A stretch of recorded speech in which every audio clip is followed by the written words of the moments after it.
What are you saying? I'm Esmée and you are listening to the Say Yes Club podcast, a podcast that is here to inspire you to say yes to movement because one day you're going to have to say no. Today's guest is Jonty Brown. Now, Jonty is a lot of things. He's a northerner, he's a barber, he's an Adidas Runners Coach, and he's also the co-founder of a run community, RunLimited. He's run across England, he's done a bunch of ultras, and he's also a type 1 diabetic. As many of you know, my boyfriend Cam is also a type 1 diabetic, and Jonty has been a huge inspiration to him. So this conversation is very, very close to my heart. Jonty is super generous. He loves a chat and a laugh. And in this episode, we explore the baggage of life, the importance of challenging yourself, and moving for your mental health. Jonty speaks passionately about running and community and how he channels all of that into RunLimited and being an ambassador for JDRF. A big thanks to Jonty for saying yes and coming in for the chat. I hope you enjoy it.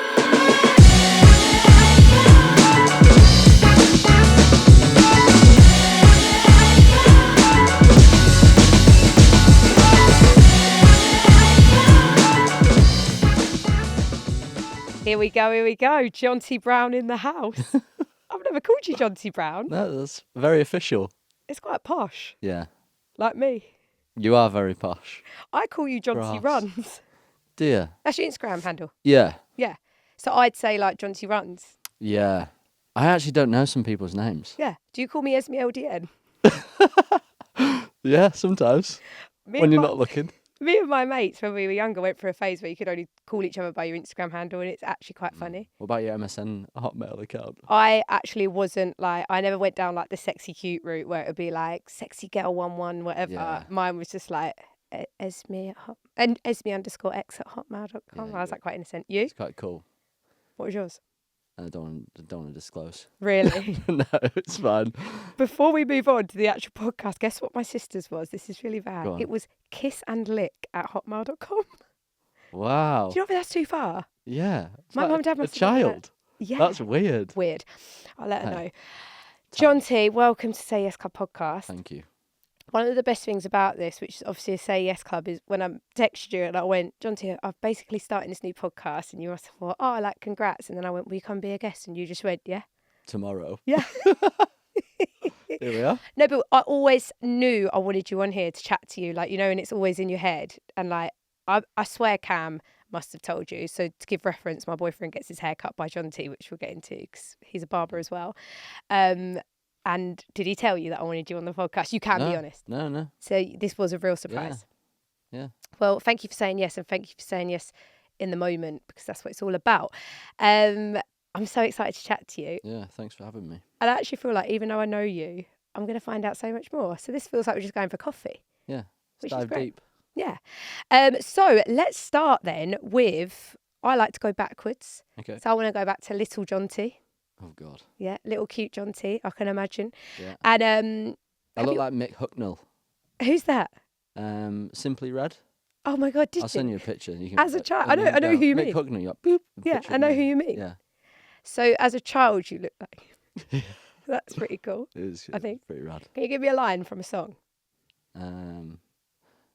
No, I don't think I could. Even if I tried. Producer Tom, Producer Tom. can we get one up? I'll keep holding on. Let's go back to you. Mm-hmm. Have you always been active? Have you always liked exercise? Always. Let's go. So when I was a kid, very fortunate my parents were always like, I think it was more of to get me out of the house because I was a bit one of those wild ones. So lots of energy, how to get rid of it, send them to every single class possible. So football was huge part of my life. Football, like karate, swimming, diving, tennis. Diving. Skate. Like, Talk to me about diving. No, but I talk to me wasn't about very it. good. It was more just bombies. Did you have to do... Was you like competitions and you just rock No. up? I just rock up. Did you have to do trampolining to do diving, or you never went that far with I it? wasn't that far. Fine, okay. You can That carry would on. have been cool. My like ears then when you said diving, I'm like, diving, because to me that is mad. Yeah. But yeah, carry on. And then skateboarding, and then more recently got into running. What, and so when you were doing all these things, did you enjoy them, like personally, like no matter what you were doing, or did you Yeah. favour anything? Football was like, I just love football as a kid. Fair. Footy. What team did you support? Newcastle. Newcastle. Is that where you're from? No, nowhere near. I know, I'm just winding you up. Did you used to collect football stickers? That's rogue. No, my Pogs. I remember Remember Pogs. Oh, I did. I used to have football cards. But not football stickers where you got a sticker book, you stuck the footballers in, you swapped them with your friends, you got Didn't shinies. have friends. Okay, so moving on. No, That's I don't think so. I was too active. Yeah. Can't keep me down with a book. Yeah. What was in like sit down and read? Yeah, or it's like too busy. Can't Yeah. stick things in. I love that. Yeah. Wow. And then running wise, Yep. did you do that as a kid or was that an adulty thing? No, that was just that was more these days, the past like 3-4 years. Yeah. Have you ever had a stage in your life where you were inactive? No. So Always been active. yeah. Even if it was, I think, probably about 18 to 20, I was less active, but I'd still go to the gym. Yeah. But never like what I'd class as active now, like where I'm just non-stop. Was you a gym boy? Gym boy. Was you? Yeah. Did you get like With stats? an I at the end. Boy. Gym boy? No, I was, yeah. Did you drink protein shakes? Yeah, of course. Yeah. Get jacked. And was you jacked? No, I wasn't jacked. Oh, really? But yeah, when I do something, I like to put all into it. Yeah. Which has always happened since I was a kid. That's amazing. And it's I always find this question crazy when I say to people, you've always been active, because when it's people like us, like, you know how you're sitting there, you're like, yeah, constantly, like, you can't remember a time. There's never been a time I'm inactive. That's why I like screen you for all of those. I'm like, it's weird for us, isn't it? Because we can't ever imagine not moving. No. But there are people out there who might have not been active at all as a kid and they find exercise as an adult. And I can imagine that's quite scary.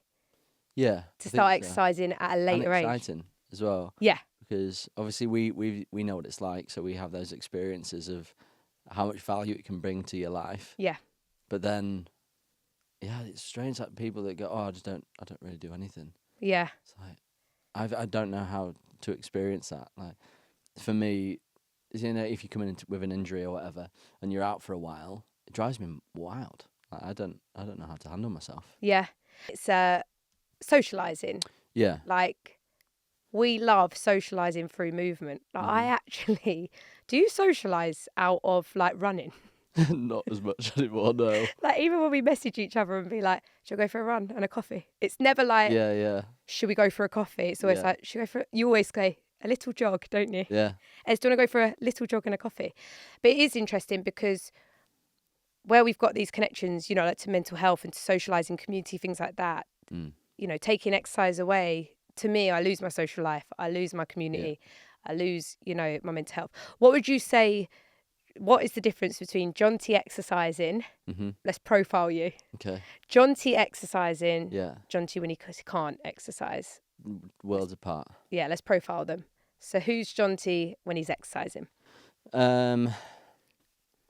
Energetic, upbeat, positive, very productive. I get my creative juices from that, and it gives me the freedom to do so.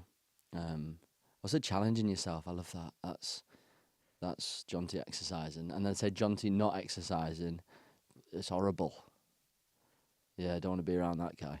It's just sad. It's like you're just drained, you're tired, you're fatigued, and because as we both do, we do so much all the time, even like out of sport, like regards business or what our passions or whatever it might be. When you don't exercise within that plays effect on it as well. So you're then drained on top of that as well, which makes you more tired. So 3 o'clock comes around and you go, I'm knackered. I can't do this. When normally when you're exercising, you go, oh, cool, I can do that. And then I can go to a club later on. Yeah, totally different. And would you say, like, you're self-aware? So can you recognise it in yourself and go, I've not exercised, that's why I feel like this? Totally. Yeah. Because that is the key, isn't it? Yeah. Like, where you can go, I'm feeling this, I'm feeling that. Oh, of course, I haven't moved today.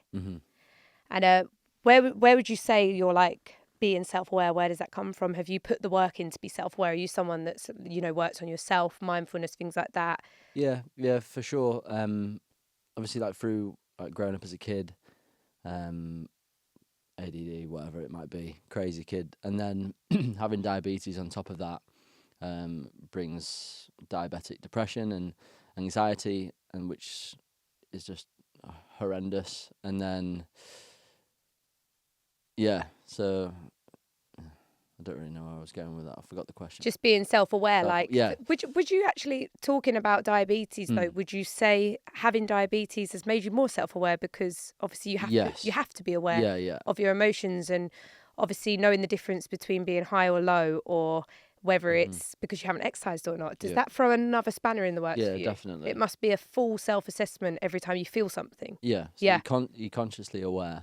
Yeah. And you're constantly anxious about what your levels are doing. Yeah. Which is also another like spanner in the works, because you're constantly thinking about that. But yeah, being more aware of it is definitely happened more recently, probably since running really, and being more as mental health has come out a lot more in public, which is great. Everybody's talking about it, which they should be. But I was only really diagnosed with depression and anxiety when I was probably about 5 years ago. Oh wow! And then, but do you think you had it way before that? Yeah, I think I had that since I was a kid. And it took till just time. 5 years ago, because of you doing something about it, or because you felt heard? Different circumstances. Yeah. Yeah, different environments. But then being in a better place about it, and then acknowledging it from there. Yeah. Yeah. So if we go back, you're a kid, you're growing up, you're doing football, you're doing sport, everything like that. What age did you get diagnosed with type 1 diabetes? I was 12. 12. Yeah. And what happened? So I was out on a football retreat. We went away for the weekend, and I came back, and all I did was the whole weekend was just drink water, just go to the toilet, couldn't eat, couldn't do anything, was exhausted. Got to the match on the Sunday when we came off the bus, and my mum was like, "Oh, you've lost weight even over the 2 days." And I was a skinny kid anyway, and she knew something was up, and it was the first time I'd never played a whole match before. And yeah, I got sent off, and then we just went instantly to the hospital. And they knew pretty straight instantly. Away, yeah.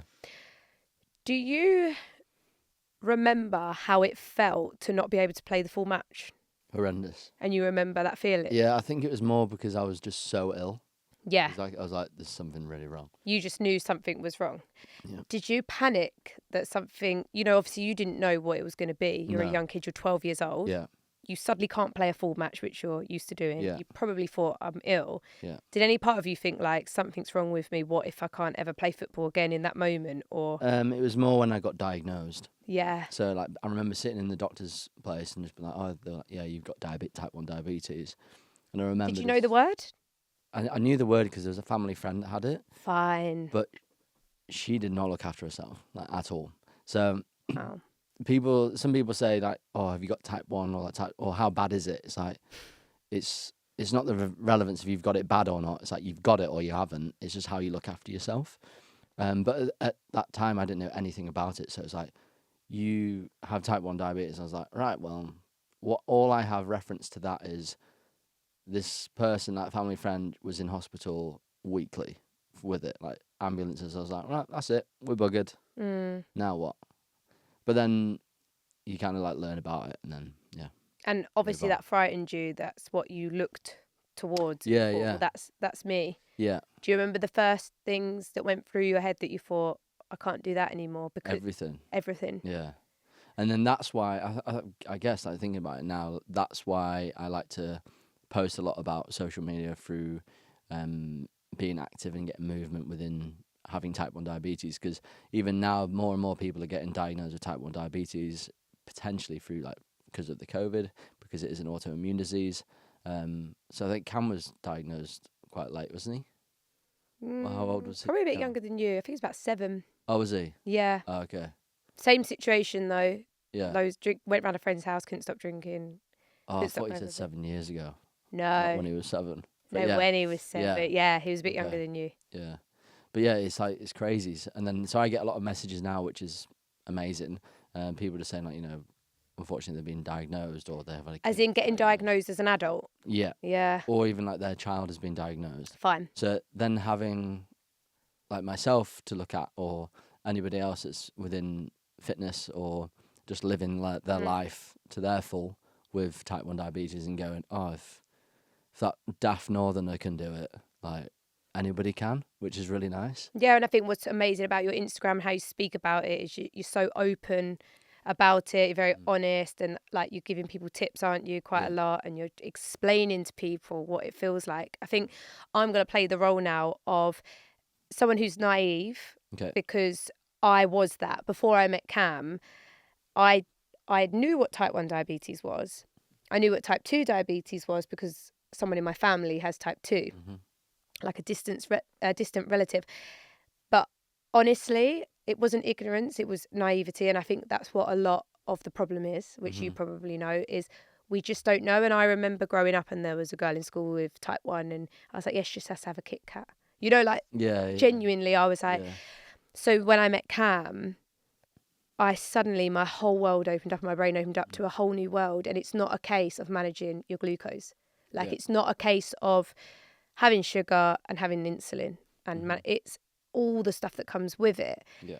And so for anyone listening right now that maybe is naive like I was, if you could explain in bullet point first, like more educational, like what is type 1 diabetes? Yeah. And then we'll go into what it means to you and like the actual stuff that I never knew. So in basic, what is having type 1 diabetes? So it means that I haven't got a functioning pancreas. So what happens is when somebody eats some food or a carbohydrate or sugar, whatever, it comes into your bloodstream.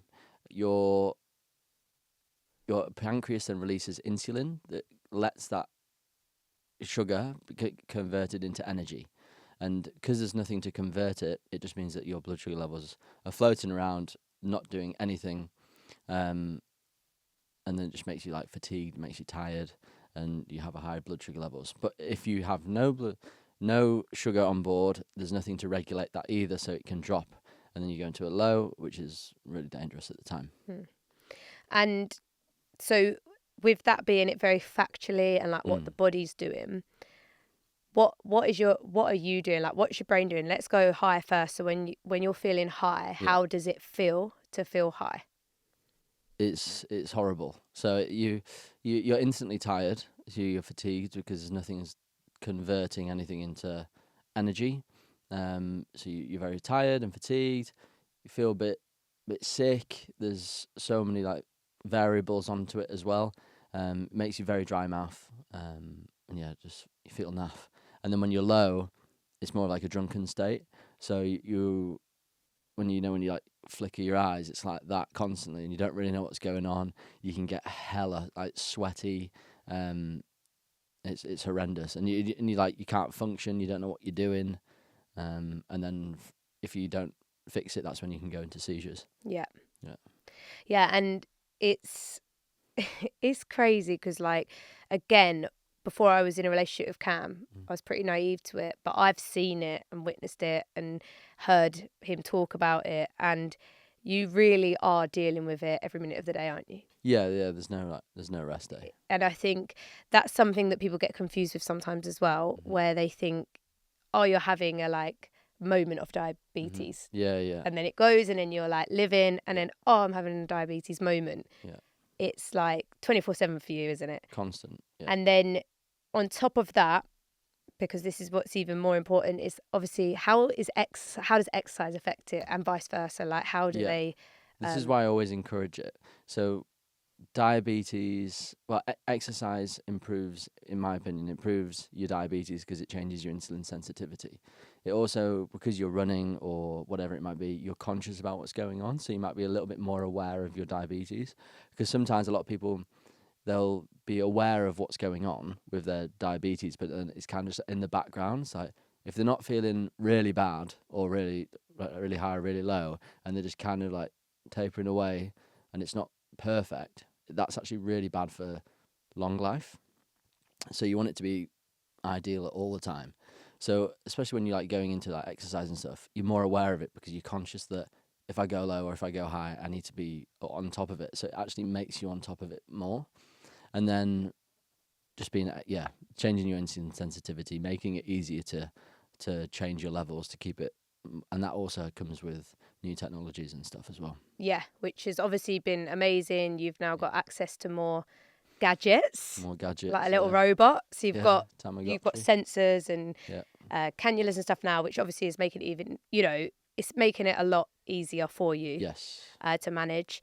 And I mean, you have done some pretty intense shit, haven't you? Physically. Yeah. And I think, like, one, it's incredible what you've done, and then adding on the fact that you've done it with type 1 diabetes and you're managing your own pancreas, like you were saying, and your insulin levels. So, like, what was one of the most challenging things you've done physically? I know you've done quite a lot of stuff. Yeah. Where you really had to be on it. The first one, because it was the first. So I started running in lockdown, and within a couple of weeks I realised that I wanted to be the first type 1 diabetic to run across the UK. So I did that, and I guess that was more of like a learning curve because Wait, we need to go back because you're being really humble here. So you decided you're going to run the length of the UK. Yeah. And you did it. Yeah. The way you just went. And then I did that, and then how was that? Yeah, it was good. How long did it take you? It was 7 days, so I took my time. Like, people doing it in a lot quicker time now. I love that you're like, I took my time and it took 7 days. I'll be out there for a month. No, it was good. So how did you break that down? Pretty much just over a marathon a day for 7 days. Yeah, unreal. Thank you. And then that was the first time you'd done that with diabetes. Like, well, obviously you had diabetes, but that's the first time you'd done something quite extreme and you were like, wow, I've really got to manage it. And how was that for you? Quite eye-opening, yeah. Because you're also... So running with diabetes is difficult. You've obviously got your diabetes that you're trying to constantly regulate, but then you don't feel effects of gels. So if your level's like in level and you have a gel, it's normally just going to get knocked down to the normal without it. So you have to have take on double the amount of sugars to actually reap benefits from that. They rely on different types of energy stores. It's very complex. And what about your mindset whilst doing that? Like, how was it for you? That was good. Yeah, when I put my mind to something, I always try and crack on with it. But I think the most thing is because there was building a bit of noise around it. I did it all for JDRF, which is Juvenile Diabetes Research. And I'm an ambassador for them, and I'm actually on their events committee now as well, which is amazing. But having them knowing that I have to do this for them makes everything a lot easier. And that's like, when you said when I put my mind to it, what is that to you? What are you putting to it? Do you attach it to something? Potentially, yeah. I think as soon as I say something, I'll do it, whatever that might be. But I don't know if that's to prove a point. I don't know, but what to I don't yourself? know if it's healthy. But for myself I like the attention. Do for that as well. Do you like the attention? What do you like people being like, you're amazing? No. I'm joking. Not at all. I know you don't like that. Makes me uncomfortable. Jonty, you're amazing. Thanks. Gotta say it.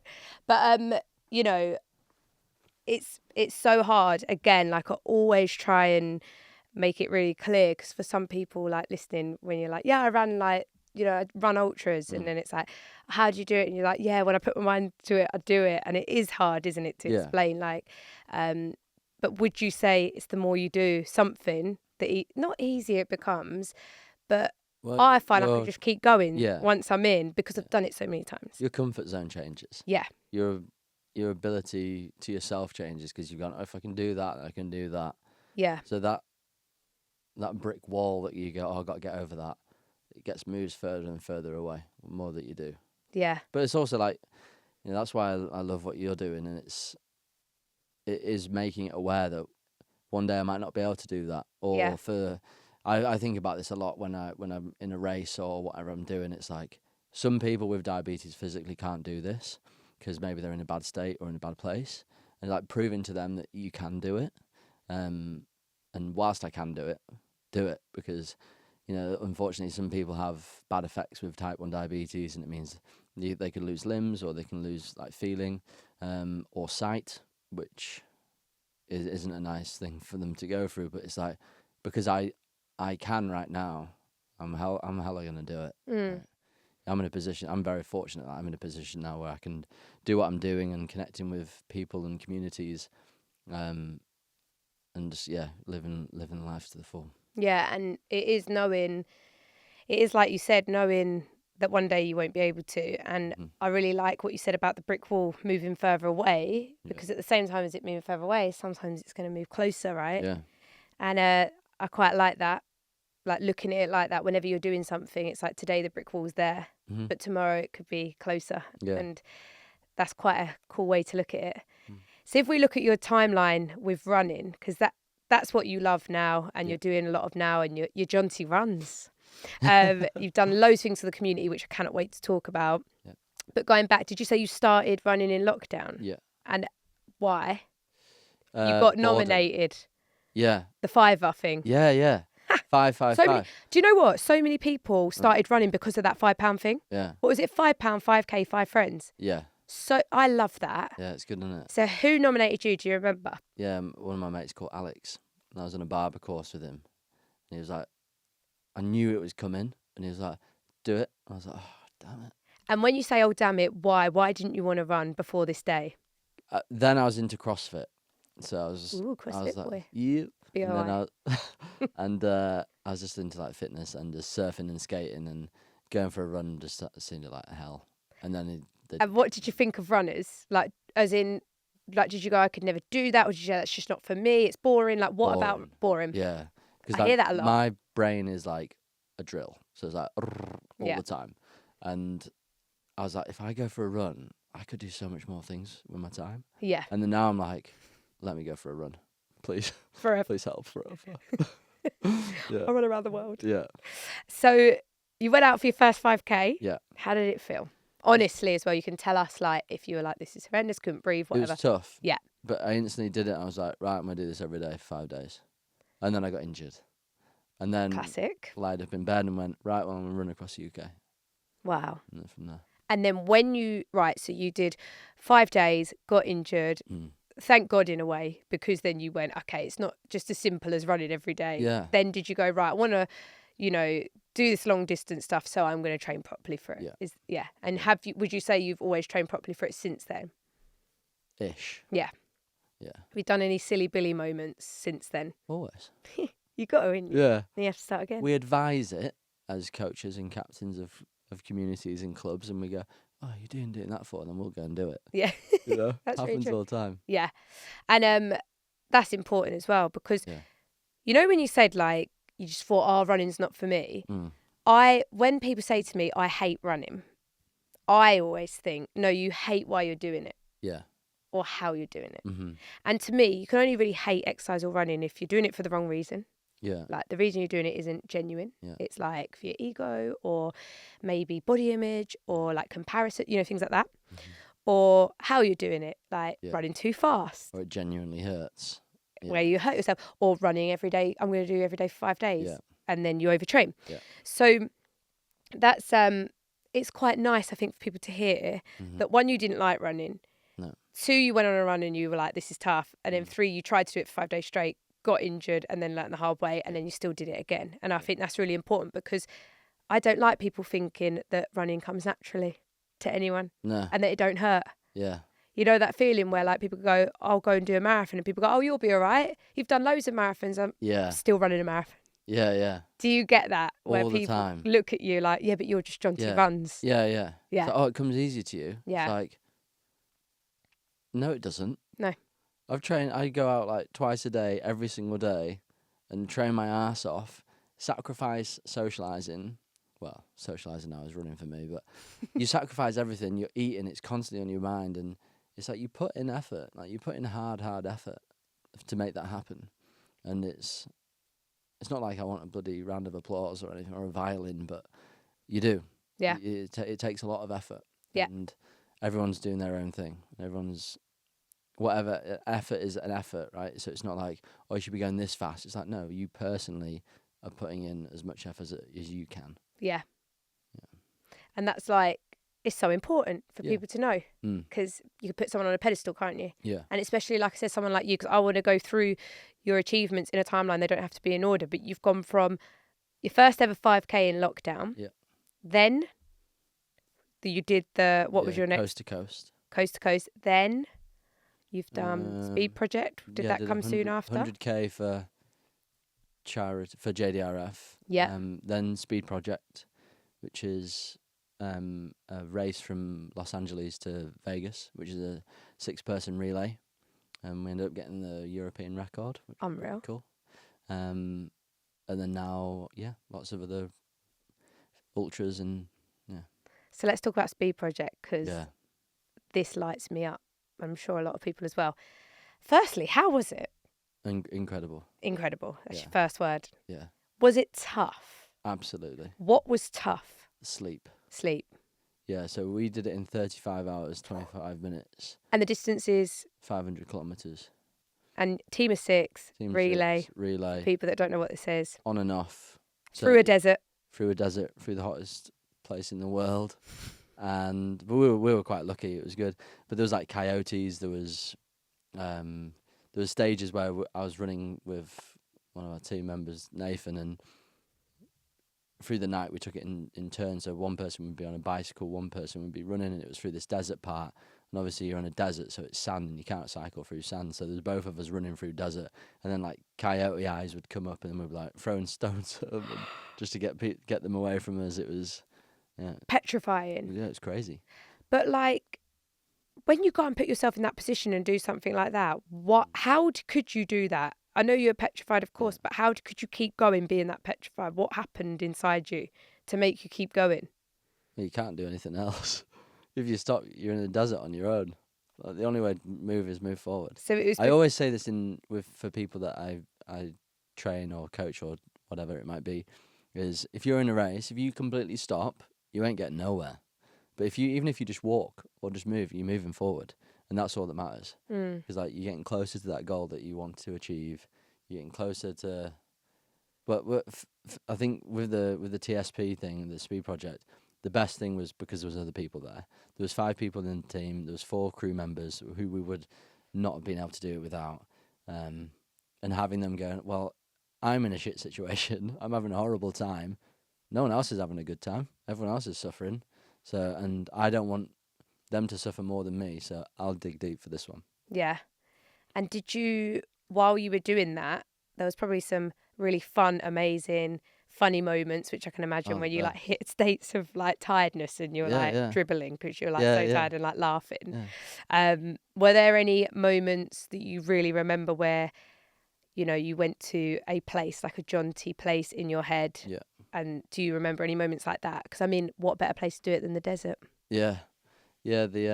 So I broke my rib the day before the race. Okay. So I owe my team member, I hate bringing it up, but we had a little bear hug when we arrived because we were so excited to be in the big USA, and my rib popped, and then it's not funny, it's mental. Yeah. So and then there's states because I was on medication so I could run because it hurt. So there was points where I was tripping a bit because I couldn't sleep.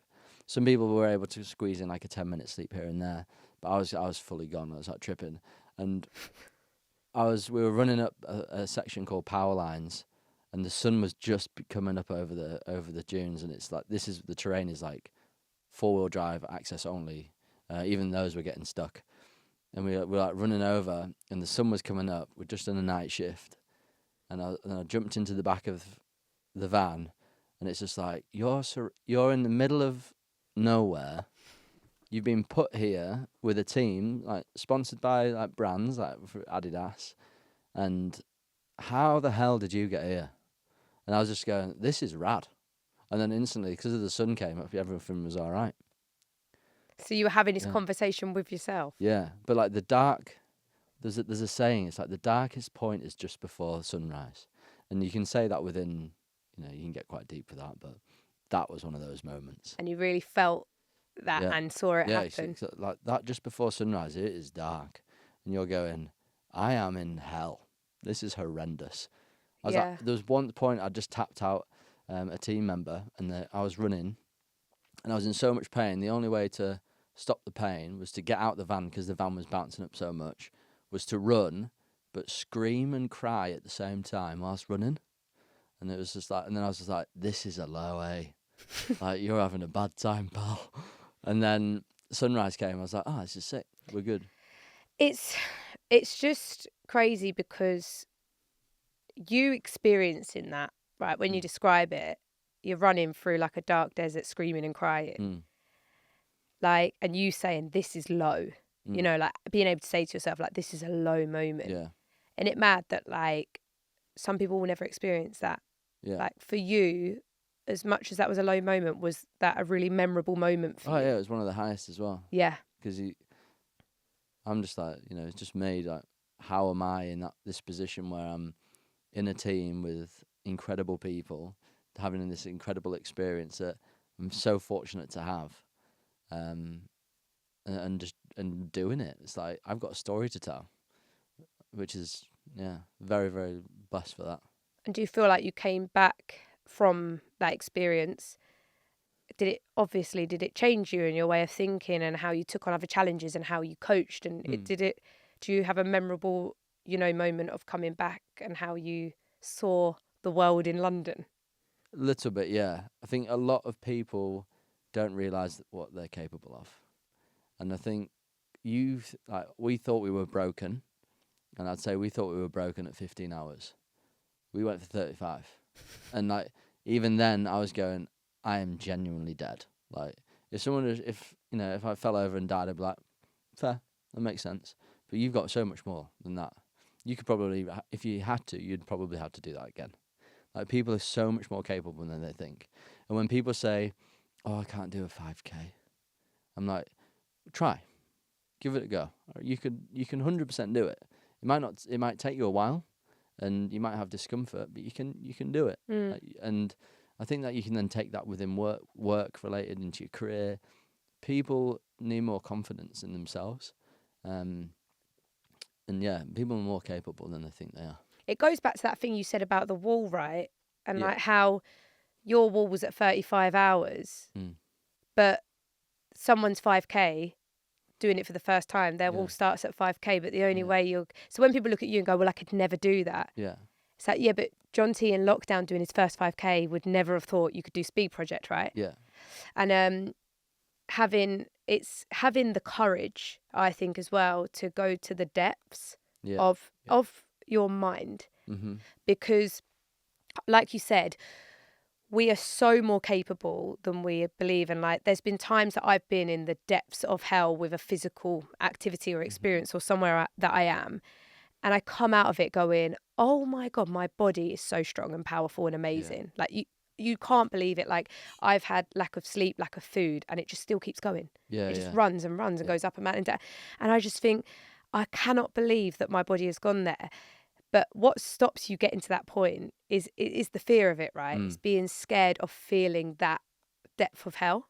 Have you heard that saying that the hardest distance in anything is the 4 inches between your ears? Yeah, so you're as in your that's good. It's good, that, isn't it? Yeah. Yeah. That's really good. Yeah. I'm going to nick that. Have it. All yours. I don't know where I found it. It's amazing though, isn't it? Because honestly, like, it is, again, that distance. The distance, like, you say you've got to do like 20K or whatever, you're seeing 20K in front of you, but it doesn't mean anything, does it? No. I think, like I said, it does take courage. It takes courage to take yourself to a place like that, and like confidence in yourself, because you've done the Speed Project with a broken rib, on drugs that were making you hallucinate, running in the sand at night. All of these elements, right, surely have given you confidence and strength to then go, I am capable. Yeah. And you know, we spoke a little bit earlier about mental health, and you mentioned about having like diabetic depression. And also how, you know, you've dealt with struggles with your mental health and stuff like that. Would you say, from doing something like the Speed Project, has that given you like a tool to be able to overcome moments of depression that you might still get? Like, what's the difference between when you got diagnosed 5 years ago to now, and how you manage it? It's tricky, that one. I think it is. It's confidence, right? And being in positions where, like, sense of community, for instance. So like, just being out and seeing all those things and seeing all the other coping mechanisms of it, but witnessing them and seeing them. 'Cause you can hear, like, you know, if someone's like anxious or has an issue with their mental health, it's like, go talk to somebody. Like, it'll help. And then like, obviously people know that, but they don't necessarily do it. But as a leader of an amazing run community, the biggest joy I get out of running and leading those communities is where you see smiles on faces when people are connecting. London can be a lonely place, especially, and that comes with mental health as well.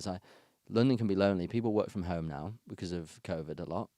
They move to London through work. They sit in their home. They don't have. It's hard to socialise and make friends when you're older. You can't go to a park and be like, "Do you want to be my friend? Do you want to play footy? Do you want to play football?" You can't do that. So having these communities and then seeing the joy that we see is amazing. Where like friends are connecting, they might then go for a coffee afterwards or like hang out or make friends, and that joy of there's endorphins kicking in when you go for a run. It's massive, and having the experiences that I've experienced through TSP, that I wouldn't have done it on my own. It's community. It's the friendships that I've created that have been created from it. But then you can even take that to, like, you know, I did TSP, but someone that's doing a 5K for the first time, that is an amazing experience, and it's made so much easier with people and with communities. Yeah, and would you say helping others helps you? Massively, yeah. Because that's interesting as well. It's like you've gone away, you've done the hard stuff, taken yourself to the depths of hell. You come back with a lesson, you share the lesson, you inspire people to then go do a 5K, come to a run club, meet new friends. Yeah. Are you then that all will naturally come back to you, right? Yeah, love it. And would you say that's become a tool for you for your own mental health, helping others? Yeah. So you obviously started coaching for Adidas Runners Run Club, which is how we met. Yeah. Which is amazing. Did you ever see yourself being a run club coach leader? No. How does it feel to be a run coach and like a club leader? How did that feel? Like Adidas Runners, how was that moment for you? It was awesome. I remember I was freaking out the first time. I was like, I've never stretched before. But I might have to teach people to stretch. I wrote down, I've got a notebook somewhere. It's just like hamstring stretches. Do them and then do some pogos. Like hop around for a bit. Did you Google it? Yeah, Google Love everything. That. And then now I'm just like, I just turn up. I'm like, yeah. We're not stretching. We're just going to run. Yeah. No. Go on, be honest. What are your thoughts on mobilising before a run, warming up before a run? 100%. You like it? Yeah. I have people that go, oh no, my warm up is the run. They run into the run. Yeah.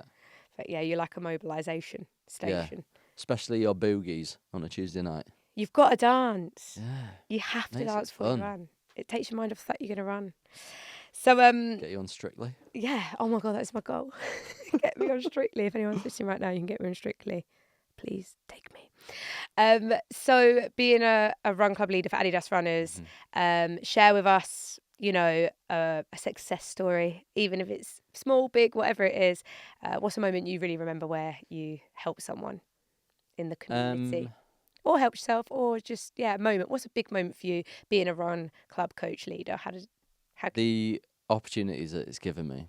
Like, first off, like, even happened the other day, someone came up and was like, thank you so much. Like, I ran my first half marathon last week and it was, you know, inspired by yourself. And I was like, that's incredible. Being connected to people like Deo, who's currently running from South Africa to London. We ran from Brighton to London together. And that was just I remember that. I remember you both coming in. Yeah. And I got everyone to make a human bridge for you to run through. Do you remember? Yeah, and all the Teslas were like, beep, beep, beep. Yeah. Yeah. That was amazing. Yeah. There's so many moments through Adidas. It's a pretty crazy experience. And community is massive to you. And I want to finish on the topic of community, because when I think of you, I do think community. And I think that's incredible to be associated with such a good word. Things that you're doing at the moment, you've got some great things coming up. First, though, talk to us about community. I think it's obvious, but what does community mean to you, and what do you want to move forward with community and do with that word? Community is everything. It's a platform to make friends. It's a platform to be happy. It's like even through. For people that don't know, I'm a leader of co-founder of RunLimited, which is an East London born run club, but now it's a run hub. And what we're doing is we want to be a platform and a run hub for all run clubs, for everybody, and that's down to community. Being a part of we have like a WhatsApp group that is just people messaging each other going, oh, do you want to go for a run tomorrow? I'm off for a 30k on my own. Does anyone want to come? And then they've got loads of people going with them. And it's like that community is amazing. And the support from it as well. Like we'll be opening a multi-brand retailer in October. Whoop, whoop. Whoop, whoop. And it's a community focused one where we want to offer that space to all communities, all run clubs, but to connect with brands. Because like we want to be at a platform where we're at a level where we have a great connection and good relationships with brands. So then any run club can come and use that connection, and start memories, start good times. And when you see a message go in a WhatsApp group and you watch it, yeah, and you see someone say, anyone fancy a run? Yeah. How does it feel when... It's great. Yeah. I love it when you go on your socials and you're like, oh, they've gone to... So it happened the other day. Someone went to Hackney Wick sauna, and the bathroom sauna. Yeah. I was like, they didn't know anyone before RunLimited. Now they're hanging out and going to like social occasions together, going for dinner. It's an amazing feeling. Love it, especially for those that have come into London from like a different country or a different place, and it's like, that's really cool. Yeah. Connecting people. And it comes with this responsibility as well that you can't really explain. I think it must feel like what parents feel like a little bit, where like, if someone writes in a WhatsApp group like, anyone up for a 5k, and then does your heart stop for a sec? Yeah. And you wait and please someone write back. Yeah. You go to tee up your mate and be like, can you just write back to that person and say yeah, even if you can't go? And then in that time, 5 people have wrote back. Yeah. That bit I find I need to sometimes let go. Yeah. But that's how much we care, right? Yeah. It means that much to us. Like, you're the same as me, and this is why we get on so well with what we do, and we're doing the same kind of things, is we don't like the thought of anyone feeling like they don't belong somewhere. Mm-hmm. That is the worst possible thing for me, going into a room and knowing there's someone in that room that feels like I shouldn't be here. Yeah. I don't like that. No, not at all. And I think that is some form of relation to why we're doing RunLimited, because when I come from like a skate background, I've worked in surf shops and skate shops, and those shops are so inspiring. Like you, as a kid, like you go in there because like, oh, you want to go in there, but you also feel you belong in there because it's what you do. And I don't think any retailers have that at the moment. So what we want to provide is like a home and a safe space for everybody. So whether it's your first ever 400-meter walk, like, or jog, or your 1,000,000th marathon, we want you to come in and have a chat and be connected with that. And then, as the platform that we're releasing, we want to showcase all run clubs, so then people can find the run club for them, because a lot of run clubs are quite intimidating because there's either so many people, or you might be worried that you can't keep pace or the distance. But we want to show that there is so many, it's so diverse as well, London, and there's so many different run clubs for so many different people, and sometimes it's hard to find them. So we just want to help provide that access to those clubs. And I think that's what's been amazing, like being part of RunLimited, and the key that you've got with it is the leaders of all the run club. You've brought them all together. Like recently, Jonty took us away on a away day, and we went and we did ice baths and running, and we did breath work, and it was leaders from all through London that you'd got together and said, we want to treat you, you give to your run club, we want to take you away. The most amazing thing about it was, and this is because of you and like the essence of RunLimited, is you made all the leaders feel at one and not in competition with each other. And I think that's really hard, where you're looking at other run clubs being like, oh no, come to my run club, not theirs. Yeah. And I'm like, no, if you don't like my not like it, but if you don't feel like you fit into mine, or there's something you don't like about mine, or we dance at the beginning, you don't want to dance or whatever, I don't really want you to come. I want you to go to this one because you're fitting more there.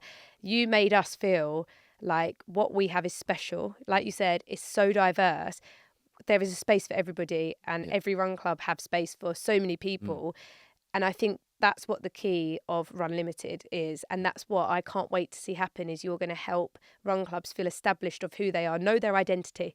I think that's really key as well, is, you know, attracting your crowd, not wanting everyone. Yeah. I don't want 1,000 people. I want 100 of my own people who understand and feel good being there. And if anyone didn't feel good, I want them to go to another one. So I think that's something that's so special about what you've done, is it's not just community as in the people that we are providing something for. You've created community within Run Club leadership, which is really difficult. Yeah. Like Molly and I, like the co-founder Molly, we realised that obviously first off, there's like 9 million people in London. Like, and yes, there's 100 run clubs, but there's 9 million people in London. Like, there's enough run clubs for enough people. Like, there shouldn't be competitive energy around it. It's like, at the end of the day, we're just helping each other and like having a good time. Like, let everybody have a good time. Like, yes, you might want to have 1 million people turn up at your run club, but is it really necessary? Like, Do you want 1 million? no, you don't. It's Imagine. the safety of that. Like, I'd have to hug 1 million people, because I hug everybody that comes into my run club, by the way. yeah. So I'd have to do 1 million hugs. We'd never get anywhere. No, you have broken arms. Literally. Yeah. I have a A&E. broken rib. I've Like got you. A&E. Oh, too many high fives. Yeah. I had 1 million people turn up to Run Club. Amazing. So how can, what can we do to look out for RunLimited, support RunLimited, be part of RunLimited if we are listening right now?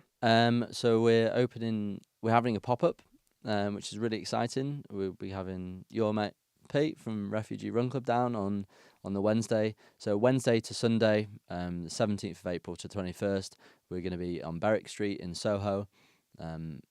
And yeah, it's going to be like a little teaser of what's to come about the multi-brand retailer, just like showcasing like some amazing of the brands that we'll be partnering with. But then also on the evenings, there's going to be tons of events, and on the weekend as well.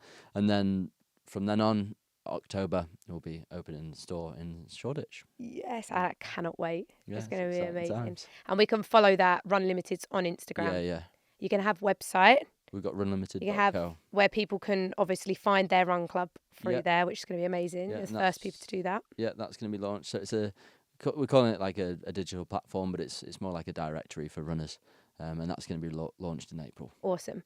That's amazing. So one thing I like to do just before we wrap it up is I would like you to give me something that I can say yes to, that we can either do together. I was going to say neck that part of Guinness.